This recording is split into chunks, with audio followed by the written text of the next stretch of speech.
বাকের আলীরা দূরে মেয়ে নাম ছিল তার গুলবাহার।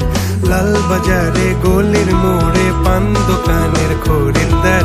বাকের আলীরা দূরে মেয়ে নাম ছিল তার গুলবাহার।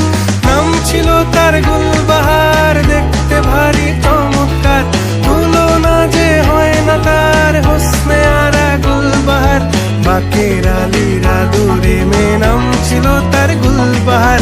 লা লা লা লা লা লা লা লা লা।